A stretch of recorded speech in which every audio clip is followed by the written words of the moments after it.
proposta do governo federal para renegociar a dívida de alguns estados criou insatisfação com governadores do Norte e Nordeste. Segundo eles, a proposta beneficia mais os estados da região Sul e Sudeste, que concentram 87% da dívida. Claro, o capital maior está aqui. Essa dívida é estimada em 826 bilhões de reais. A mudança sugerida para a correção da dívida ficou aquém das expectativas. Governadores menos endividados pedem medidas compensatórias, como acesso a crédito e prioridade em projetos, argumentando que a flexibilização favorece estados que descumpriram regras fiscais. A situação acirra debates sobre gestão fiscal e equidade entre as unidades da federação. Meu querido Paulo Loyola, o orçamento é limitado, o cobertor é curto. E é claro que uma crise nos estados Sul e Sudeste, onde está concentrada a maior parte da população do Brasil, é uma crise que compromete completamente a nossa economia. Paulo Loyola, fazer o quê? Bem, tem uma parte da reclamação desses estados que me parece ser bastante pertinente, que é a questão de que esses estados que são os mais enrolados e os mais beneficiados pela ação da União, que são eles Rio Grande do Sul, que hoje é do PSDB, Minas Gerais, que é hoje do Novo, Rio de Janeiro, hoje do União Brasil, salvo engano, ou PL, e São Paulo, que é do Republicanos, concentram mais de 80% dessa dívida. São estados que têm problemas tecnicamente bastante complicados em termos financeiros.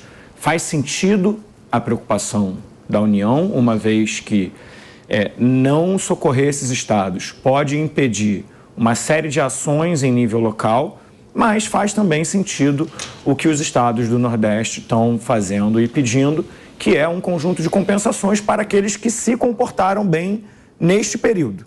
Então, me parece uma ação necessária que vai ter que ser melhor discutida ao longo do tempo.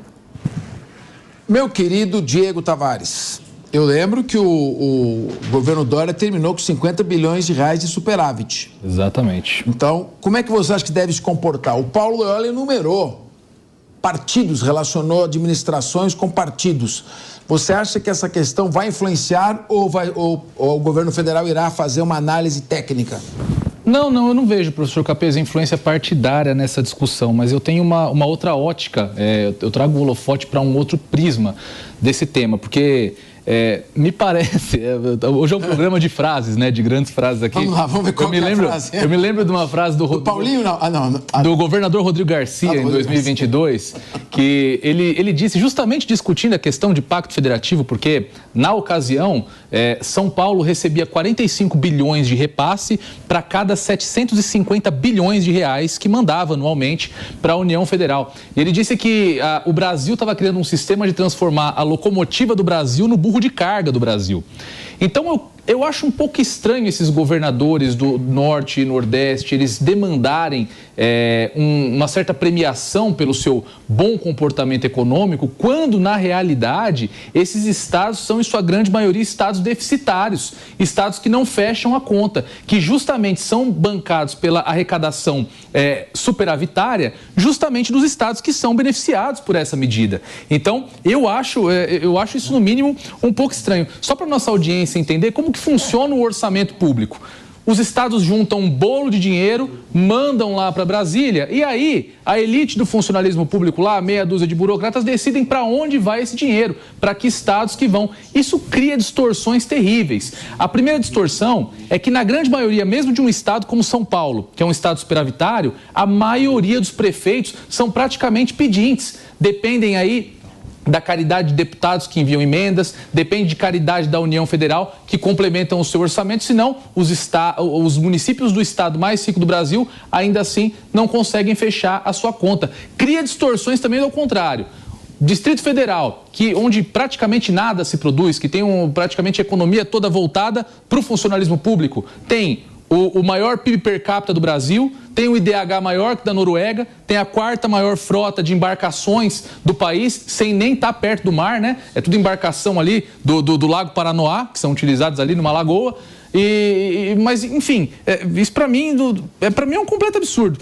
E aí nós tínhamos a esperança de que a reforma tributária amenizasse um pouco essa grave distorção de pacto federativo que nós temos. Mas o que nós temos é mais concentração justamente na criação do Conselho Federativo. Então, eu acho que bom que os estados do Sul e Sudeste estão sendo mais beneficiados pela renegociação da dívida, porque esses estados, se quebrarem, quebram junto também os estados do Norte e Nordeste. Afinal, como eu disse, é da sobrearrecadação que nós temos no Sul e Sudeste que os estados do Norte e Nordeste conseguem fechar a sua conta. Deise Ciocari, os impostos federais correspondem a 60% da arrecadação. E eles competem, por óbvio, à União. A União concentra todas as receitas, num movimento centrípeto, e depois os estados e municípios vão lá com o pires na mão renegociar. Essa briga enorme de estados do Norte e Nordeste com estados do Sul e Sudeste não poderia ser evitada se o Brasil fosse, de fato, uma federação. Não adianta ser uma federação com repartição de competências, mas que concentra a maior parte dessas competências na União. Então você tem uma federação centralizada. Um país com as dimensões continentais do Brasil, que é uma federação, acaba sendo uma falsa federação. E na prática vira um Estado unitário, como é a França, como é a Alemanha, como é muitos países da Europa cuja soma cabem dentro do nosso território. Assim não dá. Não dá, Capês. E tem um ponto, assim, pegando essa linha do teu raciocínio, a gente está num ano eleitoral.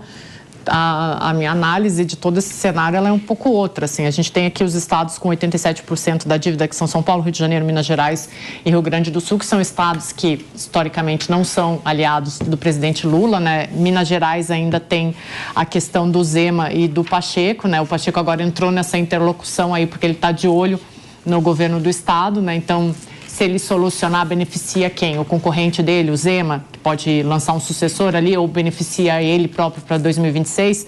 Então, Lula também vai ter que tomar uma decisão que vai ter um impacto eleitoral muito grande.